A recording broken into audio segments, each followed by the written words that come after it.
Hey everybody, I thought I'd give you a tour of the front yard, which I haven't done in a long time. This is a ginormous pot with plumbago and then a sweet potato vine growing through it. And that's been a nice combination I've had for a couple of years now, and it always does really well. This monster is a Mutabilis Rose,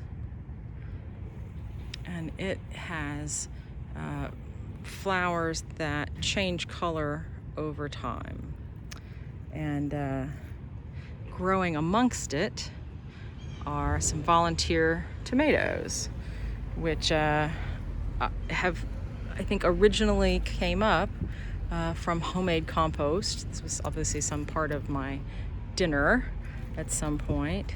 And so we just let it, if it's ratty looking, I throw it back in, and the next year it seeds back. This is that Jane Magnolia. It's not very old, but goodness, it's put on a bunch of growth this year and has done really well. And then just a peek around the side before I go. This is another Magnolia, which is was supposed to be a Jane Magnolia, but they sent the wrong kind. So I wonder if it's like black tulip. It's much smaller and darker flowers, but still beautiful. And then here's more of that crazy tomato growing in there. And then if we come around, I've got a little bit of a bare spot, but in this corner we've got this beautiful, really nice penta. I really like its habit of sort of long stems. It's not as clumping as other ones. And then those wonderful amaryllis. And then back there, I'll see if I can get a step back here. This is a Curcuma Turmeric, and it's blooming. It's fallen down a little bit in the rain, but it is just so neat and blooms really well. I've got my little roses that started this year. This is Belinda's Dream, and I've had to sort of shelter it from this big salvia. It hasn't really taken off, but it's getting there. And then here's my salvia leucantha, which we put in the little bird cage, and I think it looks really good compared to previous years where it was laying down. That job has now been taken over by Salvia Mystic Spires, which is laying down flat.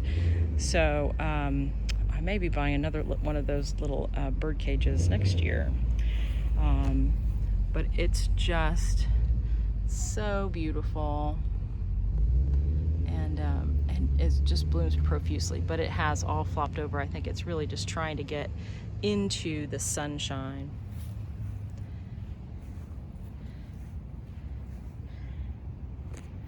And there's a little Agapanthus. You can see right here, there's some really late blooming Agapanthus right there. But that's mostly what this clump is.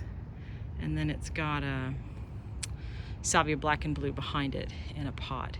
And then here's my sort of bare spot, because I've got this Belinda's Dream Rose, which you can see is not really flourishing.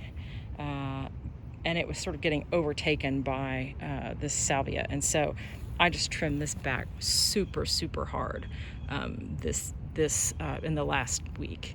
And then I'm going to try to, I try to just sort of protect this from this. And then I've got another a little rose in there that's not that happy. And then I bought this and just planted this beautiful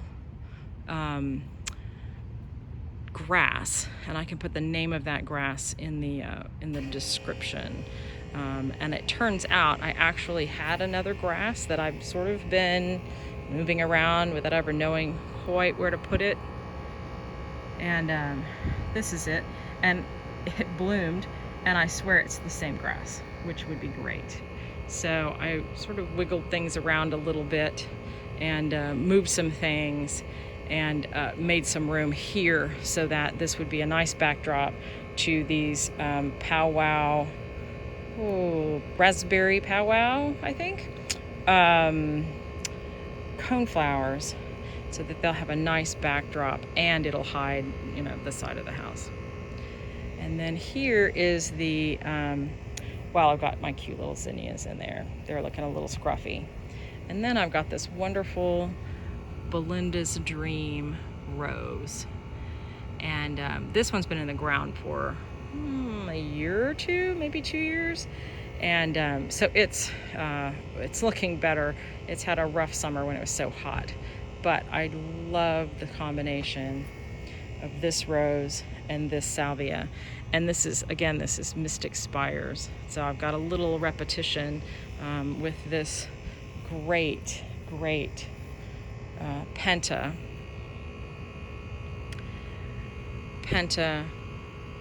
Salvia Mystic Spires, Belinda's Dream Rose, Belinda's Dream Rose,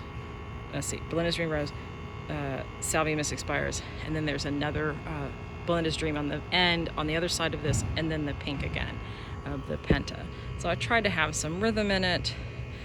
This is a little random Penta that got pulled in. I must have thought it was the same, but it's awfully pretty. And then this is a African iris. And then I've got these nice pentas in here. They haven't done as well as I'd liked, but I was out of town for a really long time. And I think I didn't get anybody that was watching the house and watering the plants to trim. So they look better than they did 2 weeks ago. So I'm hoping that they'll fluff back out. Oh, look, here's one iris that's blooming. It's on its last moments, but I think they're great.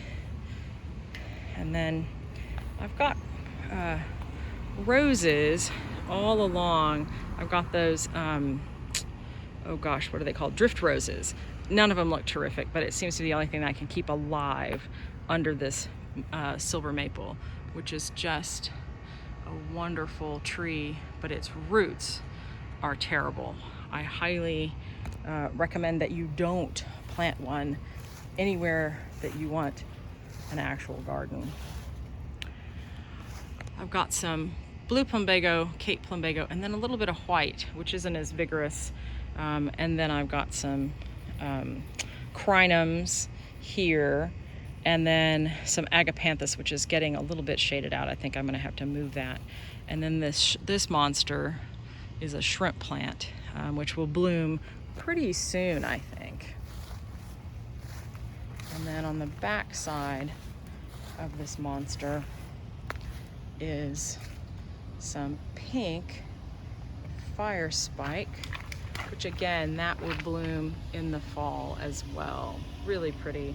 And then sort of to bookend it all, I've got another Mutabilis Rose. It's just got its one single little flower there. But I trimmed it back pretty hard a couple weeks ago, and so it's got some new growth on it.